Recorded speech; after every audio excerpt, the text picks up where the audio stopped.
घर घर हो खुशहाली, हर कोई मनाए दिवाली। घर घर हो खुशहाली, हर कोई मनाए दिवाली। गले मिलकर सबको कहो हैप्पी दिवाली। गाइस, आप सभी को मेरे तरफ से दीपावली की ढेर सारी शुभकामनाएं। गाइस, मैं दीपावली के शुभ अवसर पर मैं अपने चैनल शिक्षा मंथन बाय विकास सर पर इंग्लिश स्पीकिंग कोर्स को फ्री में लाया हूँ, जिसका आज डे 2 है। तो जो भी भाई लोग, जो भी दोस्त डे 1 को नहीं देखे हैं, वो सबसे पहले डे 1 को देखिए, उसके बाद डे 2 को देखिएगा। मैं इस कोर्स में हर चीज बेसिक टू एडवांस बताऊंगा। जो भी भाई लोग को इंग्लिश कुछ नहीं आता है, तो ये बैच आपके लिए है। आपको इंग्लिश जरा सा आता है, फिर भी ये बैच आपके लिए होगा, क्योंकि मैं इस बैच में हर चीज बेसिक टू एडवांस बताऊंगा। तो चलिए, डे 2 में मैं पढ़ाना स्टार्ट करता हूँ। जो भी डे 1 में बताया था, समझाया था, उससे आगे हम लोग इसमें देखेंगे। देखिए, मैं डे 1 में आपको बताया था सब्जेक्ट वर्ब ऑब्जेक्ट के बारे में। जो सेंटेंस होता है, सेंटेंस में क्या क्या होता है, तो सेंटेंस में होता है, सेंटेंस में क्या क्या होता है, तो सेंटेंस में मुख्यतः होता है क्या चीज, सब्जेक्ट होता है, वर्ब होता है, और क्या होता है, ऑब्जेक्ट होता है। मुख्यतः क्या होता है, सब्जेक्ट वर्ब ऑब्जेक्ट होता है। तो उसमें मैं बताया था कि सब्जेक्ट किसको कहते हैं, वर्ब किसको कहते हैं, और ऑब्जेक्ट किसको कहते हैं। लेकिन उसका जो है सो मैं वहाँ डिफिनेशन नहीं लिखवाया था, इसीलिए मैं इसमें डिफिनेशन लिखवा दिया हूँ। तो आप सभी इसको ध्यान से देखिए। इसमें क्या है, देखिए, जो वाक्य में काम करता है, देखो क्या लिखा हुआ है, सब्जेक्ट किसको कहते हैं, जो वाक्य में काम करता है उसे क्या कहा जाता है, उसे सब्जेक्ट कहा जाता है। जैसे एग्जाम्पल के थ्रू इसको मैं समझा रहा हूँ। देखिए, इसमें लिखा हुआ, मैं अंग्रेजी पढ़ता हूँ, ये सेंटेंस लिखा हुआ है। तो जो सेंटेंस में काम करता है, जो सेंटेंस में काम करता है, तो काम इसमें कौन कर रहा है, देखो इसमें काम हो रहा है पढ़ना, तो पढ़ने का काम कौन कर रहा है, तो पढ़ने का काम मैं कर रहा है। कौन कर रहा है, मैं। तो मैं जो है वो क्या हो जाएगा, मैं जो होगा वो सब्जेक्ट हो जाएगा। मैं क्या हो जाएगा, सब्जेक्ट हो जाएगा। नेक्स्ट देखते हैं, नेक्स्ट लिखा हुआ है वर्ब। वर्ब किसको कहते हैं, देखो, जो वाक्य में काम होता है, क्या होता है, काम होता है। देखो, सब्जेक्ट कहते हैं जो काम करता है, और वर्ब कहते हैं जो वाक्य में काम होता है, उसको क्या कहते हैं, उसको वर्ब कहते हैं। तो ये जो एग्जांपल है, इसको देख लेते हैं। वे लोग घर बना रहे हैं, देखो इसमें जो है सो सब्जेक्ट क्या हो जाएगा, इसमें घर बनाने का काम कौन कर रहा है, तो जो काम करता है उसको क्या कहते हैं, सब्जेक्ट कहते हैं। तो वे लोग जो हो जाएगा वो क्या हो जाएगा, वो सब्जेक्ट हो जाएगा। और काम जो होता है, काम इसमें क्या हो रहा है, घर घर बनने का काम हो रहा है। काम क्या हो रहा है, घर बनने का, तो बनना जो है वो क्या हो जाएगा, वो वर्ब हो जाएगा। क्या हो जाएगा, वो वर्ब हो जाएगा, है ना। तो आप सभी को सब्जेक्ट वर्ब समझ में आया होगा। और नेक्स्ट देखते हैं, नेक्स्ट में है ऑब्जेक्ट। नेक्स्ट में क्या है, ऑब्जेक्ट। तो ऑब्जेक्ट किसको कहते हैं, देखो, वाक्य में जिस पर काम होता है, देखो वाक्य में जिस पर काम होता है उसे क्या कहते हैं, उसे ऑब्जेक्ट कहते हैं। उसे क्या कहते हैं, उसे ऑब्जेक्ट कहते हैं। देखिए, तीनों डिफिनेशन में क्या अंतर है। जो सेंटेंस में काम करता है, जो काम करने वाला होता है, जो डूअर होता है, उसको सब्जेक्ट कहते हैं। जो काम होता है, जो क्या होता है, एक्शन होता है, उसको क्या कहते हैं, वर्ब कहते हैं। और जिस पर काम होता है उसको क्या कहते हैं, ऑब्जेक्ट कहते हैं। जैसे ये एग्जाम्पल के थ्रू मैं आपको समझाने का प्रयास करता हूँ। देखिए क्या लिखा हुआ है, तुम लोग आम खाते हो, है ना। क्या है, तुम लोग आम खाते हो। तो इसमें तुम लोग जो है, खाने का काम कौन कर रहा है, तुम लोग कर रहा है। तो तुम लोग जो हो जाएगा वो क्या हो जाएगा, तुम लोग जो होगा वो सब्जेक्ट हो जाएगा। समझ में आया। उसके बाद क्या होगा, उसके बाद देखो, खाते जो है, जो खाना जो है वो क्या हो जाएगा, वह हो जाएगा। काम क्या हो रहा है, खाने का काम हो रहा है। तो खाने का काम हो रहा है, तो खाने जो होगा वो वर्ब हो जाएगा। और ऑब्जेक्ट किस क्या होगा, तो ऑब्जेक्ट जो होगा वो क्या हो जाएगा, आम। काम किस पर हो रहा है, काम आम पर हो रहा है। तो आम जो हो जाएगा वो क्या हो जाएगा, ऑब्जेक्ट हो जाएगा। आम जो होगा वो ऑब्जेक्ट हो जाएगा। तो जिस पर काम होता है वो क्या होता है, वो ऑब्जेक्ट होता है। तो इसमें इस फर्स्ट एग्जांपल में हम लोग समझ लेते हैं। देखिए, ये मेरा मैं जो है सो सब्जेक्ट हो गया, पढ़ता जो है सो वर्ब हो जाएगा। क्यों वर्ब हो जाएगा, क्योंकि ये काम है, एक्शन है, काम जो हो रहा है वो वर्ब होता है। और अंग्रेजी जो होगा वो ऑब्जेक्ट होगा। क्यों ऑब्जेक्ट होगा, क्योंकि अंग्रेजी पर काम हो रहा है। काम किस पर हो रहा है, पढ़ने का काम किस पर हो रहा है, अंग्रेजी पर। तो अंग्रेजी ऑब्जेक्ट हो जाएगा। नेक्स्ट इसमें देखिए, वर्ब ये है, घर जो है वो ऑब्जेक्ट हो जाएगा। घर जो होगा वो क्या होगा, वो ऑब्जेक्ट होगा। क्यों ऑब्जेक्ट होगा, क्योंकि घर पर काम हो रहा है ना। जिस पर काम होता है वो ऑब्जेक्ट होता है, जो काम करता है वो सब्जेक्ट होता है, जो काम होता है वो वर्ब होता है। देखिए यहाँ तक तो आप सभी को समझ में आया होगा। अब देखते हैं सब्जेक्ट। देखो सब्जेक्ट क्या, सब्जेक्ट देख लिए थे, सब्जेक्ट दो भाग में डिवाइड कर दिया गया। सब्जेक्ट को कितने भागों में बांटा गया, दो भाग में। सब्जेक्ट जो होते हैं उसको दो भागों में बांटा गया, एक सिंगुलर सब्जेक्ट और दूसरा प्लूरल सब्जेक्ट। देखिए सिंगुलर सब्जेक्ट में क्या क्या आता है, तो सिंगुलर सिंगुलर सब्जेक्ट में आता है ही, सी, ईट और नेम। और क्या होता है, नेम, नेम यानी कि नाम। नाम कौन सा नाम, सिंगुलर नाम। नाम कौन सा हो जाएगा, सिंगुलर। सिंगुलर नेम कहें तो इसका मतलब क्या, जैसे मैं बोलूं राम, तो राम जो है वो क्या है, सिंगुलर है। सिंगुलर किसको कहते हैं, सिंगुलर एक को कहते हैं। तो राम जो हो जाएगा वो क्या हो जाएगा, सिंगुलर हो जाएगा। तो सिंगुलर सब्जेक्ट में क्या क्या आता है, ही आता है, सी आता है, इट आता है और सिंगुलर नेम आता है। ही का मतलब होता है वह। ही का मीनिंग क्या हो जाता है, ही का मीनिंग होता है वह। और वह जो होता है वो किसके लिए होता है, वो लड़का के लिए होता है। वह जो होता है वो किसके लिए होता है, लड़का के लिए होता है। वह जो यूज किया जाता है वो किसके लिए किया जाता है, लड़का के लिए किया जाता है। और सी, सी का मतलब भी होता है वह, सी का मतलब भी क्या होता है, वह। लेकिन इसको जो यूज किया जाता है, इसका प्रयोग किया जाता है, वो किसके लिए किया जाता है, ये लड़की के लिए किया जाता है। किसके लिए किया जाता है, ये लड़की के लिए किया जाता है। और नेक्स्ट है ईट। ईट का मीनिंग होता है यह और वह दोनों। ईट का क्या मीनिंग होता है, ईट मतलब यह भी होता है और ईट मतलब वह भी होता है। तो ये जो है वो किसके लिए प्रयोग किया जाता है, ये बेसिकली थिंग वगैरह, एनिमल वगैरह के लिए प्रयोग किया जाता है। जैसे मैं एक एग्जांपल में लिखूं, वह लड़का है, तो क्या लिखूंगा, वह लड़का है, वह लड़का है है ना। एक एग्जांपल लिखा, वह लड़का है, तो इसका क्या लिखूंगा, तो इसका लिखूंगा ही इज अ बॉय। वह एक लड़का है, वह एक लड़की है, तो क्या लिखूंगा उसका, सी इज अ गर्ल, है ना, सी इज अ गर्ल। लेकिन लिखेंगे कि वह जो है वह जानवर है, तो क्या लिखेंगे, वह जानवर है। तो इसका क्या लिखेंगे, तो इसका लिखेंगे it is a animal. It is a animal. समझ में आया आपको। सिंगुलर और सिंगुलर सब्जेक्ट का ही का मतलब, सी का मतलब, इट का मतलब। और नाम रहे तो सिंगुलर रहे तो सिंगुलर हो जाएगा, प्लूरल रहे तो प्लूरल हो जाएगा। अब देखते हैं हम लोग प्लूरल। देखो आई जो है, आई जो है वो सिंगुलर और प्लूरल दोनों में आता है। आई जो होता है, आई जो सब्जेक्ट होता है वो किस में आता है, सिंगुलर, सिंगुलर तथा पीएल प्लूरल दोनों में आता है। कैसे, जैसे आई के साथ हम लोग लगाते हैं वाज, आई के साथ क्या लगाते हैं, वाज। जो वाज है वो सिंगुलर है, इसीलिए आई सिंगुलर प्लूरल हम लोग दोनों कहेंगे। लेकिन बेसिकली जो होता है सिर्फ आई के साथ वाज ही लगता है, बाकी सब प्लूरल लगता है। तो प्लूरल क्या हो जाएगा, प्लूरल वी मतलब होता है हम या फिर हम लोग। वी मतलब क्या होता है, हम या फिर हम लोग। यू का मीनिंग होता है आप या फिर आप लोग, आप लोग, तुम या फिर तुम लोग, या फिर क्या हो जाएगा, तुम लोग। और दे का मीनिंग होता है वे या फिर वे लोग। ये सब क्या होते हैं, ये सब प्लूरल सब्जेक्ट होते हैं।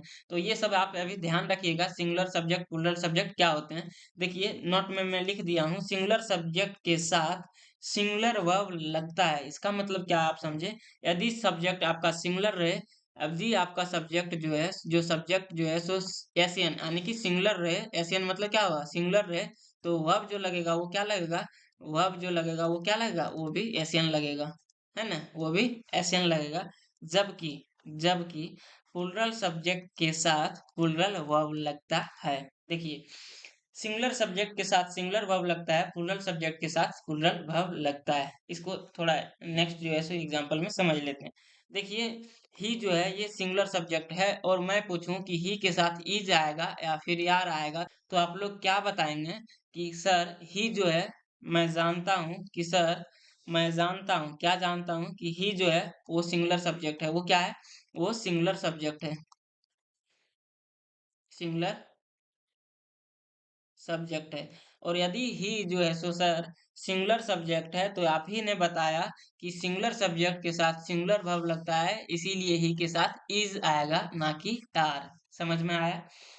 तो सिंगुलर और प्लूरल का फंडा यही है कि सिंगुलर के साथ जो है सो सिंगुलर वर्ब लगता है और प्लूरल के साथ प्लूरल वर्ब लगता है। देखिए नेक्स्ट, अब आपको मैं सब्जेक्ट वर्ब ऑब्जेक्ट बता दिया। तो मैं सोचा कि कुछ आपको जो है सो प्रैक्टिस करवा दूं इसमें, ताकि आप सभी को जो है सो सब्जेक्ट व ऑब्जेक्ट को ढूंढने में आसानी हो, आपको दिक्कत ना हो। देखिए इसमें क्या दिया हुआ है, लिखा हुआ है दिए गए वाक्य में सब्जेक्ट वर्ब तथा ऑब्जेक्ट को ढूंढिए, है ना। देखिए क्या है, पहला जो सेंटेंस है वो है क्या, वह वह रूपा से प्यार करता है। देखिए पहला जो सेंटेंस है वह रूपा से प्यार करता है। तो सबसे पहले जो है सो वर्ब को ढूंढते हैं। तो वर्ब क्या होता है, वर्ब होता है जो काम होता है। तो इसमें काम क्या हो रहा है, इसमें जो काम हो रहा है, देखिए इसमें जो काम हो रहा है वो प्यार करने का काम, काम क्या हो रहा है, प्यार करने का काम हो रहा है। तो प्यार करना जो हो जाएगा वो क्या हो जाएगा, वो वर्ब हो जाएगा। वो क्या होगा, वो मेरा वर्ब हो गया। और जो काम करता है उसको क्या कहते हैं, उसको सब्जेक्ट कहते हैं। तो प्यार करने का काम कौन कर रहा है, तो प्यार करने का काम वह कर रहा है। तो वह क्या हो गया, वह जो होगा वो सब्जेक्ट हो जाएगा, है ना। वह जो है सो सब्जेक्ट हो जाएगा। और जिस पर काम होता है, काम किस पर हो रहा है, जो प्यार करने का काम जो हो रहा है वो किस पर हो रहा है, वो रूपा पर हो रहा है। किस पर हो रहा है, रूपा पर। तो रूपा जो हो जाएगा वो क्या हो जाएगा, वो ऑब्जेक्ट हो जाएगा, है ना। तो पहला सेंटेंस का सब्जेक्ट वह हो जाएगा, रूपा जो है सो ऑब्जेक्ट हो जाएगा, और प्यार करना जो है सो वर्ब हो जाएगा। समझ में आया। नेक्स्ट देख लेते हैं। नेक्स्ट देखिए लिखा हुआ है मैं क्रिकेट खेलता हूँ। देखिए क्या लिखा हुआ है, मैं क्रिकेट खेलता हूँ। तो इसमें जो काम हो रहा है वो क्या हो रहा है, काम जो हो रहा है, एक्शन जो हो रहा है वो खेलने का हो रहा है। तो एक्शन क्या हो जाएगा, वर्ब हो जाएगा। खेलना जो है वो क्या हो जाएगा, खेलना वर्ब हो जाएगा। और इसमें सब्जेक्ट क्या होगा, तो खेलने का काम कौन कर रहा है, कौन खेल रहा है, तो खेल मैं रहा हूँ। कौन रहा है, मैं रहा हूँ। तो मैं जो हो जाएगा वो क्या हो जाएगा, वो सब्जेक्ट हो जाएगा। मैं क्या होगा, मैं सब्जेक्ट हो जाएगा। और इसमें वह ऑब्जेक्ट क्या होगा, तो कौन जो है सो काम किस पर हो रहा है, खेला किसको जा रहा है, तो खेला ऑब्जेक्ट को, ये क्रिकेट को जा रहा है। तो क्रिकेट जो होगा वो क्या हो जाएगा, वो मेरा ऑब्जेक्ट हो जाएगा। क्रिकेट क्या होगा, क्रिकेट ऑब्जेक्ट हो जाएगा। समझ में आया यहाँ तक, है ना। नेक्स्ट देख लेते हैं तीसरा जो सेंटेंस लिखा हुआ है। तीसरा लिखा क्या है, देखिए तीसरा लिखा हुआ है हम लोग अंग्रेजी सीखते हैं, ये लिखा हुआ है। तो देखिए इसमें काम क्या हो रहा है, सबसे पहले सेंटेंस में वर्ब को ढूंढो। इसमें काम क्या हो रहा है, इसमें काम हो रहा है सीखने का। काम क्या हो रहा है, काम जो हो रहा है वो सीखने का काम हो रहा है। कि क्या काम हो रहा है, सीखने का। तो सीखना जो है वो क्या हो जाएगा, वो वर्ब हो जाएगा, वो मेरा क्रिया हो जाएगा। उसके बाद इसमें सब्जेक्ट क्या होगा, तो सीखने का काम कौन कर रहा है, ये सीखने का जो काम कर रहा है वो कौन कर रहा है, तो वो हम लोग कर रहे हैं। क्या कौन कर रहे हैं, हम लोग कर रहे हैं। तो हम लोग जो होगा वो क्या हो जाएगा, सब्जेक्ट हो जाएगा। और इसमें जो ऑब्जेक्ट होगा वो क्या होगा, वो अंग्रेजी ऑब्जेक्ट हो जाएगा। क्यों, काम किस पर हो रहा है, सीखने का काम किस पर हो रहा है, किसको सीखा जा रहा है, तो अंग्रेजी को सीखा जा रहा है। तो अंग्रेजी जो हो जाएगा वो क्या हो जाएगा, अंग्रेजी जो होगा वो ऑब्जेक्ट हो जाएगा। अंग्रेजी क्या हो जाएगा, अंग्रेजी आपका ऑब्जेक्ट हो जाएगा। समझ में आ रहा है। नेक्स्ट देख लेते हैं। नेक्स्ट देखते हैं, नेक्स्ट क्या है, वह रूपा से, फिर वही जो है सो रिपीट हो गया। पहला जो लिखा हुआ था सेंटेंस वही रिपीट हो गया। तो ये जो हुआ है जो है सो सब्जेक्ट हो जाएगा, प्यार करना जो है सो वर्ब हो जाएगा। और ये क्या हो जाएगा, ये ऑब्जेक्ट हो जाएगा। नेक्स्ट देख लेते हैं, मेरे स्कूल में गणतंत्र दिवस मनाया जाता है। देखिए इस सेंटेंस को आप ध्यान से देखिए। और आप सभी, मैं 1 मिनट आप वीडियो को पॉज कीजिए और इसमें सब्जेक्ट वर्ब ऑब्जेक्ट ढूंढ के आप फटाफट से कमेंट में बताइए। तो चलिए, मैं उम्मीद करता हूँ कि आप सभी कमेंट में बताए होंगे। तो देखिए इसमें जो है मेरे स्कूल में गणतंत्र दिवस मनाया जाता है। तो इसमें जो वर्ब है वो काम क्या हो रहा है, काम जो हो रहा है से मनाना, काम काम क्या हो रहा है, मनाना। तो मनाना जो है सो क्या हो जाएगा, मनाना वर्ब हो जाएगा। मनाना क्या होगा, वर्ब होगा। और इसमें काम कौन कर रहा है, मनाने का काम कौन कर रहा है, तो उस स्कूल में जो होगा शिक्षक लोग होंगे, स्टूडेंट्स होंगे, वही मना रहे होंगे। लेकिन इस सेंटेंस में उसके बारे में लिखा नहीं गया है। तो नहीं लिखा गया है तो बताइए कि इसमें ऑब्जेक्ट, ये सब्जेक्ट है क्या, तो सब्जेक्ट को नहीं दिखाया गया है। तो सब्जेक्ट नहीं है। देखिए देखो, मेरे विद्यालय में गणतंत्र दिवस मनाया गया, तो वर्ब हो गया मनाना। लेकिन इसमें सब्जेक्ट क्या है, तो कौन मनाया, वो इसमें लिखा नहीं गया है। तो हम लोग कैसे बता सकते हैं कि ये सब्जेक्ट है, सो बता नहीं सकते हैं। तो भाई सब्जेक्ट देखिए, इसमें सब्जेक्ट नहीं है। तो क्या हो जाएगा, मेरे स्कूल में, मेरे विद्यालय में गणतंत्र दिवस मनाया गया। तो मनाना जो है सो वर्ब हो जाएगा।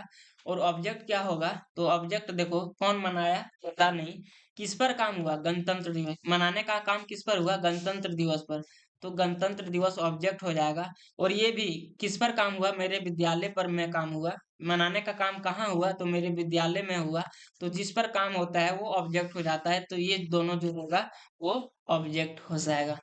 अब मैं इतना समझा दिया। अब मैं इसका जो है सो शॉर्टकट बता देता हूँ। यदि आपको कभी भी सेंटेंस में सब्जेक्ट को ढूंढना होता है, क्या ढूंढना होता है, सब्जेक्ट को ढूंढना होता है, तो आप क्या करेंगे, सब्जेक्ट को हम लोग ढूंढेंगे क्रिया की सहायता से। किसकी सहायता से, क्रिया की सहायता से, क्रिया की सहायता से। कौन की सहायता से ढूंढते हैं, किसकी सहायता से, कौन की सहायता से, सहायता से ढूंढते ढूंढते हैं। देखिए कैसे ढूंढते हैं, सब्जेक्ट क्रिया की सहायता से, कौन की सहायता से ढूंढते हैं। जैसे कौन मनाया, तो कौन मनाया इसमें लिखा हुआ है, नहीं। प्यार कौन करता है, देखो प्यार वर्ब है, तो क्रिया की सहायता से, ये क्रिया है, तो क्रिया की सहायता से हम लोग ढूंढेंगे। प्यार कौन करता है, तो प्यार वह करता है, तो वह जो होगा सो सब्जेक्ट हो जाएगा। कौन सीखता है, कौन सीखता है, हम लोग सीखते हैं, तो हम लोग क्या हो जाएगा, और सब्जेक्ट हो जाएगा। कौन खेलता है, तो मैं खेलता हूँ, तो मैं क्या हो जाएगा, सब्जेक्ट हो जाएगा। तो हम लोग को फोकस किस में करना है, यदि सब्जेक्ट ढूंढना है तो क्रिया की सहायता से कौन से हम लोग क्या करेंगे, क्वेश्चन को पूछेंगे, आस्क करेंगे, किसको, क्वेश्चन को। समझ में आया, है ना। और उसके बाद देखिए इसमें वही है, वह रूपा से प्यार करता है। और ऑब्जेक्ट ढूंढने का तरीका, ऑब्जेक्ट ढूंढने का तरीका, देखो ऑब्जेक्ट ढूंढने का तरीका क्या है, इसको भी हम लोग क्रिया की सहायता से, किसकी सहायता से, क्रिया की सहायता से, सहायता से, क्या या फिर किसको, क्या या फिर किसको, क्या या फिर किसको की सहायता, सहायता से ढूंढेंगे, क्या करेंगे, ढूंढेंगे, क्या चाहे फिर किसको की सहायता से ढूंढेंगे। देखिए कैसे ढूंढेंगे, वह क्रिया की सहायता, तो इसमें वह क्या है, इसमें वह है, अब ये मनाना, तो क्या मनाया जाता है, क्या से क्वेश्चन करेंगे, तो क्या मनाया जाता है, तो गणतंत्र दिवस, गणतंत्र दिवस क्या हो गया, ऑब्जेक्ट हो गया। देखिए ये प्रीपोजिशन का ऑब्जेक्ट है, ये जो है सो वर्ब का ऑब्जेक्ट नहीं है। देखिए एक चीज और मैं आपको बता देता हूँ, देखिए ऑब्जेक्ट जो आता है, ऑब्जेक्ट, ऑब्जेक्ट जो आता है वो बेसिकली दो ही चीज के बाद आता है, वो बेसिकली दो ही चीज के बाद आता है। एक आता है ऑब्जेक्ट किसके बाद, एक आता है ऑब्जेक्ट जो आता है वो आता है वर्ब के बाद। एक किसके बाद आता है, एक वर्ब के बाद आता है, और दूसरा आता है प्रीपोजिशन। एक दूसरा जो आता है वो प्रीपोजिशन, वो प्रीपोजिशन के बाद आता है। देखिए वर्ब के बाद ऑब्जेक्ट आ भी सकता है और नहीं भी आ सकता है, बल्कि जो है सो प्रीपोजिशन के बाद ऑब्जेक्ट जरूर आएगा। तो ये जो है, ये यहाँ जो आया है ऑब्जेक्ट, ये मेरे स्कूल जो ऑब्जेक्ट है, ये किसका ऑब्जेक्ट है, तो ये जो है ऑब्जेक्ट, ये प्रीपोजिशन का ऑब्जेक्ट है। प्रीपोजिशन यहाँ क्या आया हुआ है, तो प्रीपोजिशन यहाँ मैं आया हुआ है, तो मैं के लिए जो ऑब्जेक्ट आया है वो मेरे स्कूल आया है। ये जो ऑब्जेक्ट है, देखो ये पहचानने का नियम जो मैं बताया, वो वर्ब की जो ऑब्जेक्ट होती है उसको पहचानने का नियम है, ना कि जो प्रीपोजिशन का ऑब्जेक्ट होता है उसका। देखो मैं हर चीज बेसिक से बताऊंगा, यदि आप मेरे वीडियो को लास्ट तक देखिएगा तो आप इंग्लिश सीख ही नहीं जाएंगे, आप इंग्लिश का जो है सो मास्टर भी बन सकते हैं। क्योंकि मैं हर चीज एकदम जो है सो तोड़ तोड़ के हर चीज अच्छे से समझाने का प्रयास करूंगा और समझाऊंगा भी। तो यदि आपको वीडियो अच्छा लग रहा होगा तो आप जरूर से अपने दोस्तों के साथ शेयर कीजिए, और ये चैनल को शिक्षा मंथन बाय विकास सर को फॉलो कीजिए, और रेगुलर आप इंग्लिश को सीखते रहिए। ठीक है, यहाँ तक आप सभी को अच्छे से समझ में आया होगा। तो अब हम लोग थोड़ा सा देख लेते हैं इंग्लिश में जो है शिष्टाचार को। इंग्लिश जो हम लोग वर्ड यूज करते हैं, जैसे हम लोग कुछ वाक्य को बोलते हैं, तो उसमें और अच्छी से और अच्छे मिठास से कैसे बोले, उसमें और इंटरेस्टिंग कैसे लाएं, वो जो है सो स्टैंडर्ड कैसे करें, वो पोलाइट कैसे करें, तो वो सब वर्ड आज हम लोग समझ लेंगे। उसके बाद नेक्स्ट डे से इससे आगे हम लोग सीखेंगे। देखिए कुछ ऐसे वर्ड्स होते हैं, कुछ ऐसे आदर्श सूचक शब्द होते हैं जिसका प्रयोग करके हम लोग वाक्यों को क्या बनाते हैं, सुंदर बनाते हैं, अच्छा बनाते हैं, पोलाइट बनाते हैं। तो वो सब शब्द क्या है, वो सब देखिए इंग्लिश में उसको कहेंगे प्लीज। प्लीज का मतलब होता है कृपया। देखिए किसी को, हमको कुछ कहना है, जैसे हम किसी को बोले पानी लाओ, तो क्या कहेंगे, पानी लाओ, तो इसको क्या कहेंगे? Bring water. क्या कहेंगे? Bring water. तो इसी में ब्रिंग वाटर यानी कि पानी लाओ, इसी में हम लगा देंगे प्लीज। क्या लगा देंगे? प्लीज। तो प्लीज ब्रिंग वाटर यानी कि क्या हो जाएगा? कृपया पानी लाइए। नेक्स्ट है देखिए, तो हम लोग क्या करेंगे? प्लीज का यूज करेंगे। किसी को यदि हमको आदर करना है, किसी को पोलाइट में बोलना है, तो हम उस सेंटेंस में क्या जोड़ देंगे? प्लीज। क्या जोड़ देंगे? प्लीज को। नेक्स्ट है थैंक्स। थैंक्स यानी कि धन्यवाद। जैसे कोई हमें जो है सो हम लोगों को सहायता करता है, मदद करता है, तो उसको क्या बोलेंगे? थैंक्स हम लोग बोलेंगे। क्या बोलेंगे? थैंक्स। नेक्स्ट है वेलकम। क्या है? वेलकम। वेलकम मतलब होता है स्वागत है। वेलकम मतलब क्या होता है? स्वागत है। देख, तो कोई भी मेरे यहाँ रिलेटिव्स आएगा तो उसको क्या बोलेंगे? हम लोग वेलकम बोलेंगे। क्या बोलेंगे? वेलकम। देखो, अलाउ मी। क्या है? Allow me. तो इसका मतलब क्या होता है? मुझे अनुमति दीजिए। क्या होता है? मुझे अनुमति दीजिए। यदि हमको जो है सो कहीं से अनुमति लेना है, जैसे कहेंगे मे आई कम इन सर, तो उसको क्या है? उसमें हम अलाउ मी, देखो अनुमति मांगने के लिए, तो हम लोग क्या कहेंगे उसको? Allow me. Excuse me. Excuse me का मतलब होता है माफ करें। क्या होता है? एक्सक्यूज मी का मतलब होता है माफ करें, क्षमा मांगे। सॉरी। सॉरी का मतलब भी होता है माफ करें। और एक नया वर्ड होता है पार्डन। एक पार्डन। पार्डन मतलब भी होता है माफ करें। तो ये सब वर्ड हम लोगों को क्या करना है? वाक्य में बोलते समय प्रयोग करना है, यूज करना है। देखिए, इट्स माई प्लीजर। देखो, इट्स माई प्लीजर का मतलब होता है यह मेरा सौभाग्य है। देखिए, यदि आप किसी का मदद करते हैं तो वो जो है सो आपको क्या बोलेंगे? थैंक्स बोलेंगे, धन्यवाद कहेंगे। तो आप क्या कहिएगा? It's my pleaser. It's my pleaser मतलब क्या हो जाएगा? यह मेरा सौभाग्य है आपका मदद करने का, है ना? देखिए, नेक्स्ट है date is all right. Date is all right, तो यह क्या होगा? वह बिल्कुल ठीक है। वह या फिर यह बिल्कुल ठीक है। यदि कोई कुछ कहता है कि देखिए यह ठीक है, आपसे जो है सो चाहता है कि आप इसको क्या कहेंगे, तो आप कह सकते हैं डेट इज ऑल राइट। यदि वो बिल्कुल ठीक है तो क्या कहेंगे आप? डेट इज ऑल राइट मतलब यह बिल्कुल ठीक है।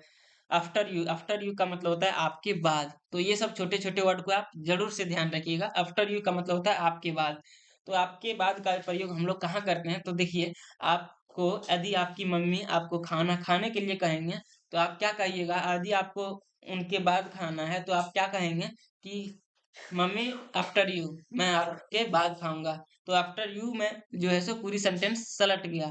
मम्मी आपको क्या कहेंगी कि बेटा खाना खा लीजिए, लेकिन आप उसका जवाब क्या देंगे? कि आफ्टर यू, आपके खाने के बाद में खाऊंगा। पूरी जो सेंटेंस है वो आफ्टर यू में ही सलट गया, है ना? तो ये सब चीज आप ध्यान रखिएगा। देखिए, नेक्स्ट है पार्डन। पार्डन मतलब होता है क्षमा करें। पार्डन मतलब क्या होता है? पार्डन मतलब होता है क्षमा करें, है ना? माफ करें। तो सॉरी, पार्डन, ये सब क्या होता है? क्षमा करें। Please help. देखिए, प्लीज हेल्प मतलब मदद करें। हेल्प मतलब क्या होता है? हेल्प मतलब होता है मदद करें।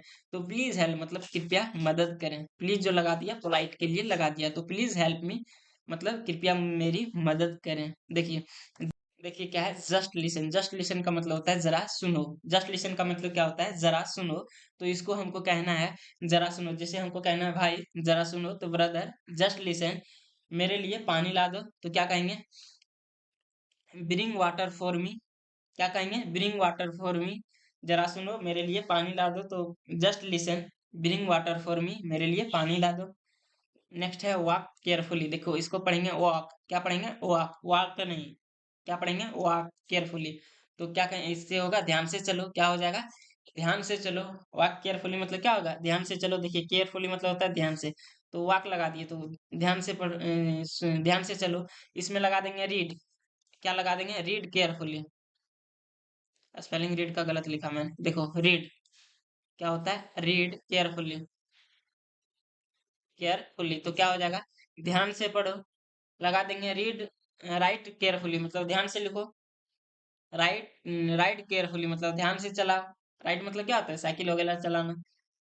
नेक्स्ट है टेक केयर। देखो, टेक केयर का मतलब होता है अपना ख्याल रखना। टेक केयर का मतलब क्या होता है? अपना ख्याल रखना। देखिए, टेक केयर का हम लोग यूज कहाँ करेंगे? देखिए, आप कहीं फोन में बात करते हैं या फिर कुछ करते हैं, तो लास्ट में कहते हैं okay goodbye take care, तो कहते हैं ना, तो अपना ख्याल रखिए। ओके मतलब बाय बाय मतलब ठीक है।